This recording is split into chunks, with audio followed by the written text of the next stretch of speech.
Bismillahirrahmanirrahim. Assalamualaikum warahmatullahi wabarakatuh. Alhamdulillahirabbil alamin. Segala puji kita panjatkan kepada Allah Subhanahu wa taala yang masih melimpahkan kepada kita ya begitu banyak kenikmatan yang luar biasa. Nikmat sehat yang luar biasa dari Allah Subhanahu wa taala gitu ya. Ya, pada kesempatan kali ini kita akan mencoba mempelajari untuk materi prakarya dan kewirausahaan ya, terkait dengan perencanaan. Ya, jadi sebelumnya kita sudah mempelajari tentang konsep ya dari pengolahan makanan khas daerah termodifikasi dari bahan pangan nabati dan hewani. Ya, kemarin kita sudah mempelajari konsep pada video sebelumnya. Nah, pada kesempatan kali ini yang akan kita pelajari adalah perencanaan terkait dengan ide dan peluangnya ya dari pengolahan makanan khas daerah termodifikasi bahan pangan nabati dan hewani begitu. Nah, untuk hari ini ya silakan bisa diperhatikan kompetensi dasarnya kita masih sama menyelesaikan kompetensi dasar 3.1 dan 3.4 yaitu terkait dengan perencanaan. Nah, kemudian untuk hari ini menggali ide dan peluang usaha yang akan kita pelajari pertama kali adalah kita tahu, kita memahami ya ciri-ciri dari peluang usaha yang potensial ya. Jadi terkait dengan ciri peluang usaha yang potensial itu ada beberapa hal. Yang pertama adalah mempunyai nilai jual yang tinggi. Ya, jelas ya usaha itu akan berhasil ketika memiliki nilai jual yang tinggi. Kemudian bukan hanya sekedar ambisi tetapi harus bersifat nyata. Jadi bukan hanya sekedar ambisi keinginan belaka tapi tidak diaplikasikan, tidak kita lakukan begitu ya. Tapi di sini yang kita lakukan yang akan kita wujudkan ya dalam keadaan nyata supaya usaha itu menjadi usaha yang potensial. Kemudian bisa bertahan lama atau berkelanjutan di pasar. Ya, bukan hanya sekedar melakukan di awal saja kemudian berhenti di situ, tapi di sini harus berkelanjutan, apalagi sampai menjadi suatu usaha yang besar begitu. Ya, kemudian ciri-ciri yang berikutnya adalah skala usaha itu dapat diperbesar atau ditingkatkan. Jadi bukan hanya membuat usaha dalam skala yang kecil saja, tapi kita punya pandangan ke depan menjadi suatu usaha yang memiliki skala yang besar. Kemudian ciri yang berikutnya adalah tidak terlalu banyak modal yang digunakan.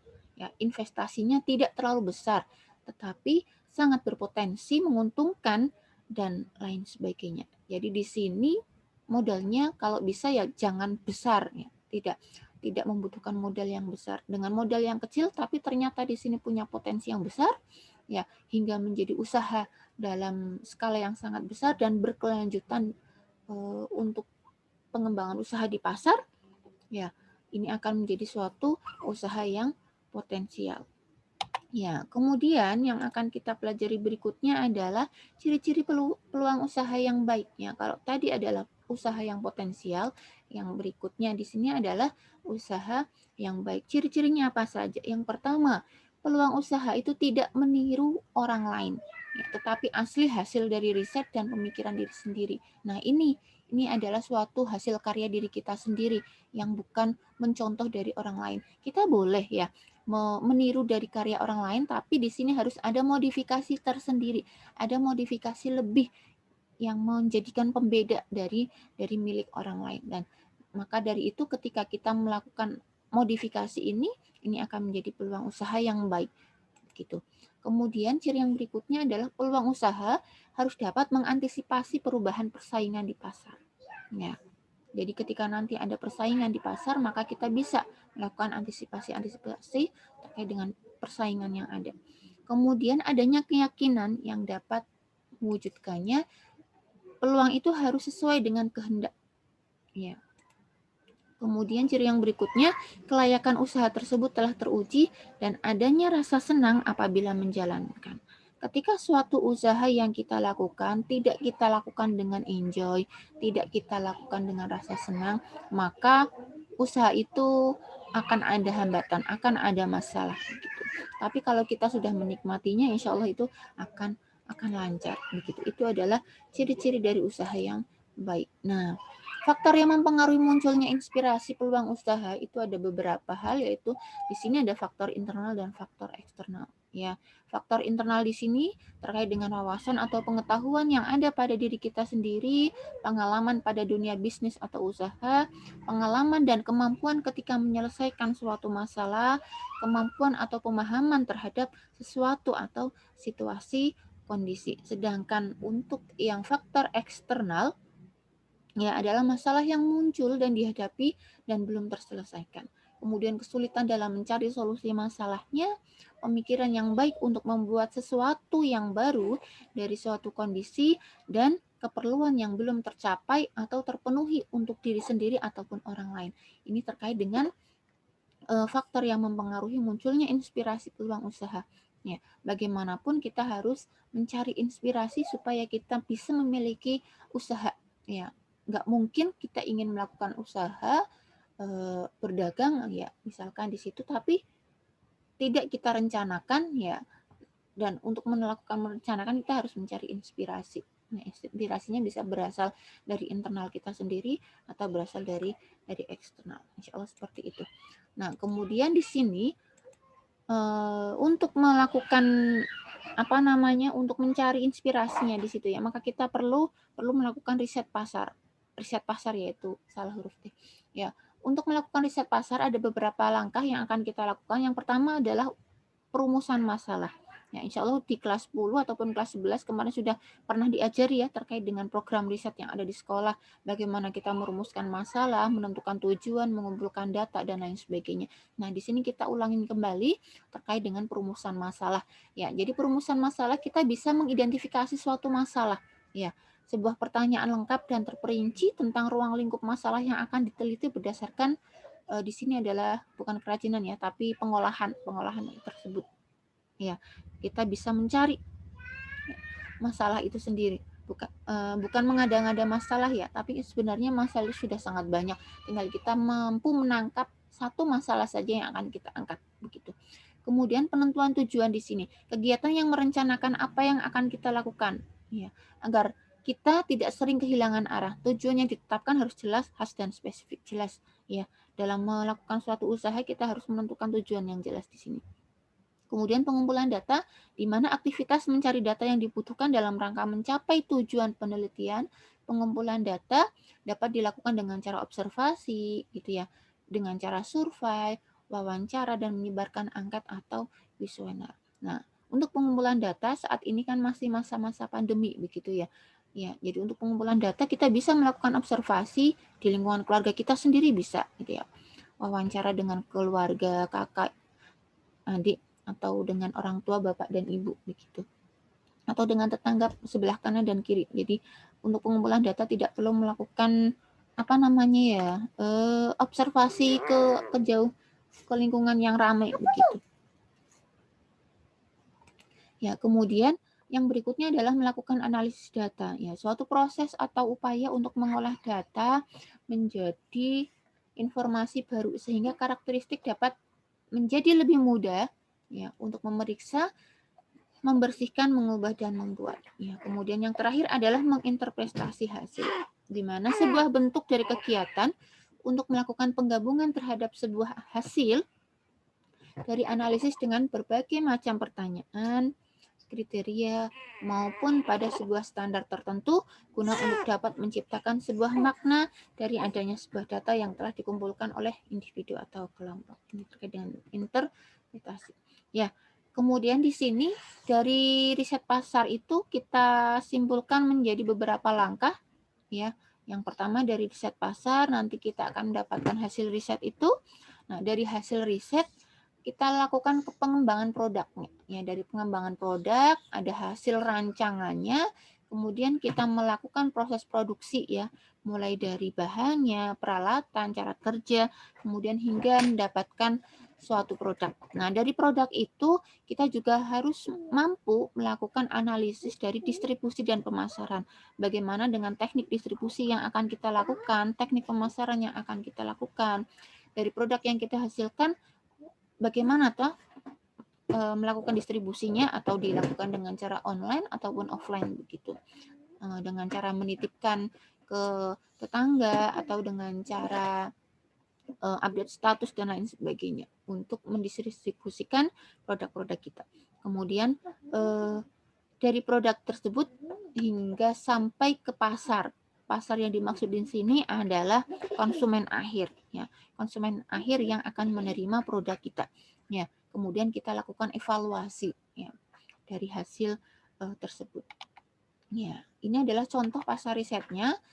Ya, contoh di sini yang saya berikan contoh adalah getuk, keripik getuk. Ya, kita tahu ya, di mana getuk itu menjadi makanan khas daerah Magelang, ya, dengan bahan dasarnya adalah singkong, begitu. Nah, di sini riset pasarnya ternyata dari getuk yang berbahan dasar singkong ini banyak peminatnya. Ya, apalagi orang-orang Magelang pasti suka dengan getuk ini. Tapi ya, di sini getuk ini memiliki daya simpan yang singkat, ya, tidak tahan lama, hanya beberapa saat saja. Ya, sedangkan di sini singkongnya masih sangat melimpah. Ya, maka dari itu pengembangan produknya di sini harus bersaing dengan inovasi, dengan menciptakan inovasi baru yang belum pernah ada sebelumnya. Ya, dengan mengubah getuk menjadi keripik yang memiliki daya simpan yang lebih lama. Jadi kita harus bersaing dengan inovasi yang baru. Ya, itu untuk pengembangan produknya.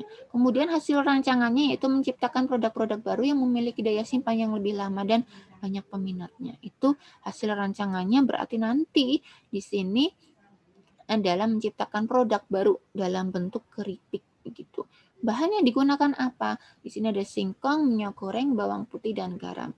Kemudian peralatannya seperangkat ya alat untuk menggoreng, ya, dan alat untuk memasak getuk itu sendiri. Nah, di sini saya persingkat alat penggoreng. Jadi nanti silahkan kalian perinci peralatan yang dibutuhkan apa saja secara detail, dan harapannya peralatan yang akan kita gunakan itu sesuai dengan kondisi yang kita miliki. Jangan sampai kita ingin membuat suatu usaha tapi kita tidak memiliki peralatannya.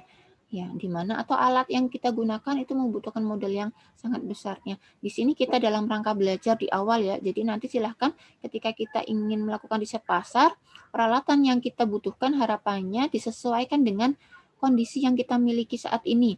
Ya, kita hanya memiliki pisau, tidak memiliki alat pemotong keripik, ya. Kita gunakan pisau, ya, tidak usah menggunakan alat pemotong keripik. Ya. Jadi silahkan sesuaikan dengan kondisi kita. Kemudian cara kerjanya. Ya, bagaimana kita membuat keripik getuk itu, ya. Di sini dijelaskan secara detail cara kerjanya.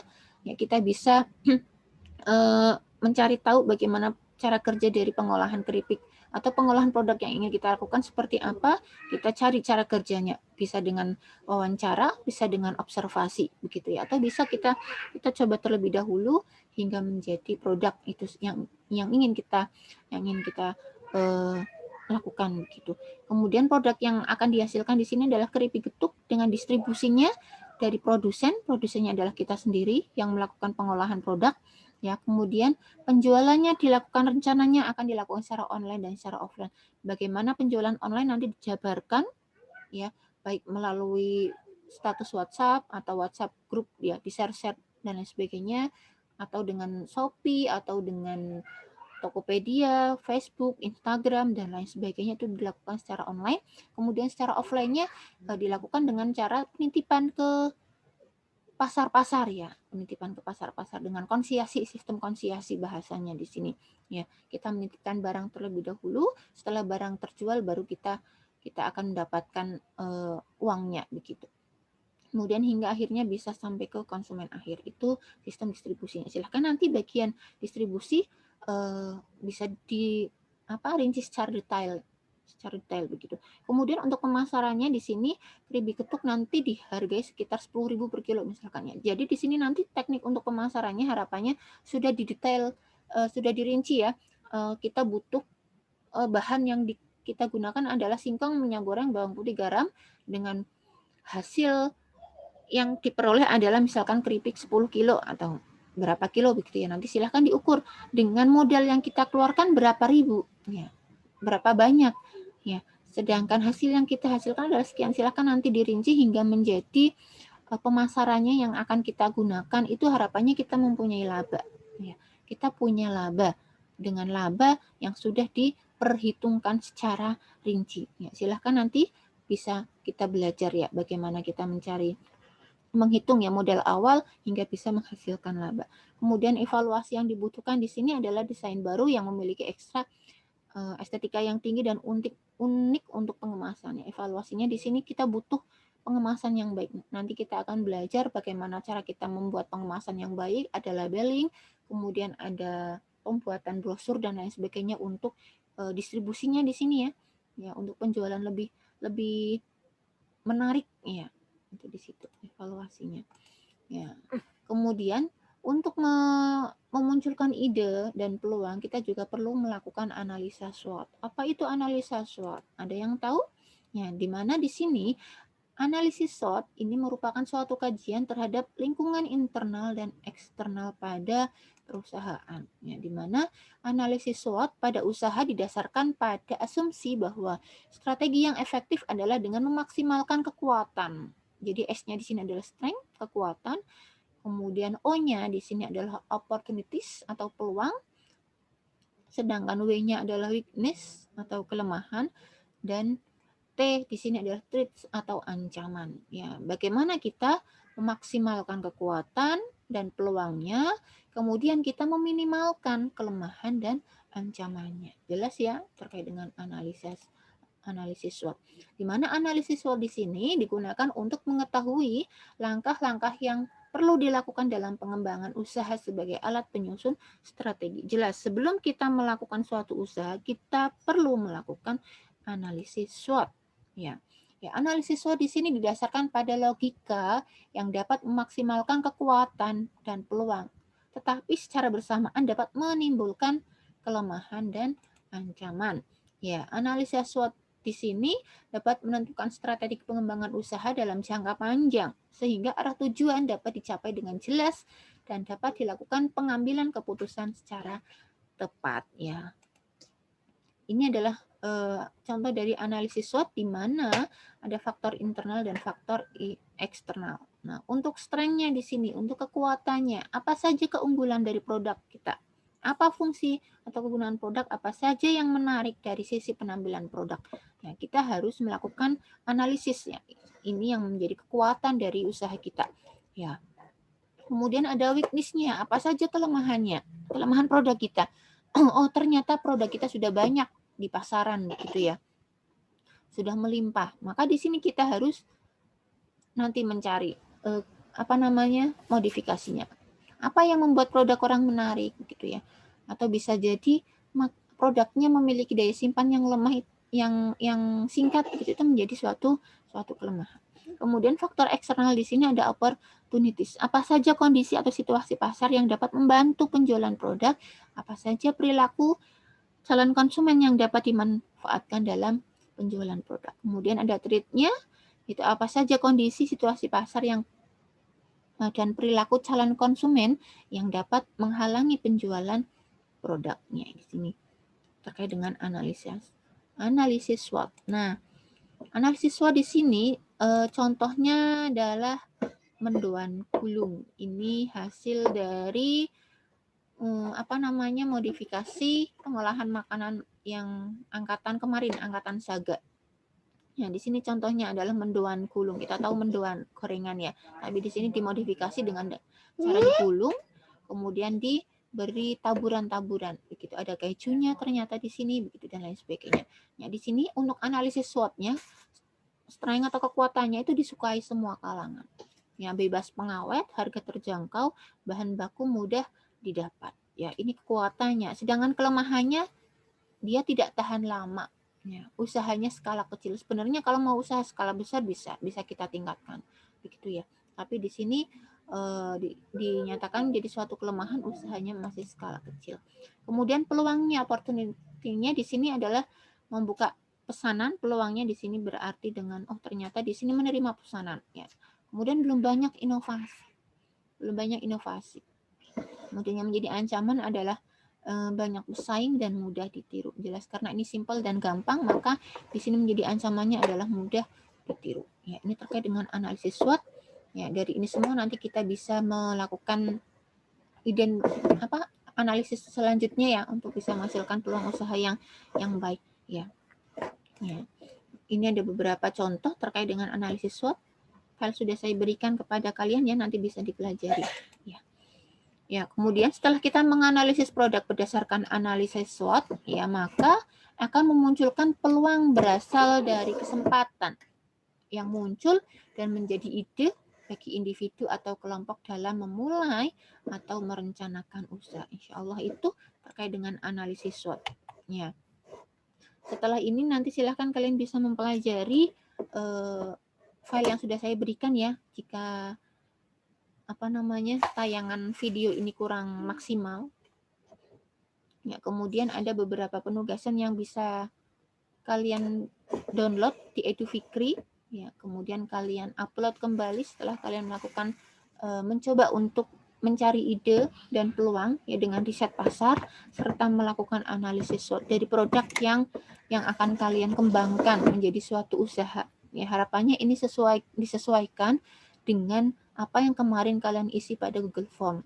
Ya, Google Form yang sudah kalian isi kemarin. Begitu ya, yang nanti rencananya ke depan itu akan menjadi suatu usaha yang akan kita kembangkan. Begitu. Sampai di sini insya Allah semoga apa yang saya sampaikan bisa berkah dan bermanfaat terkait dengan perencanaan. Karena kita tahu suatu usaha tanpa adanya perencanaan itu akan mudah sekali gagal ya. Tapi ketika kita sudah merencanakan dari awal, harapannya nanti akan bisa menghasilkan sesuatu hal yang lebih maksimal ya. Suatu tanpa perencanaan itu akan mudah gagal begitu ya. Insya Allah sampai di sini. Syukran jazakumullah. Assalamualaikum warahmatullahi wabarakatuh.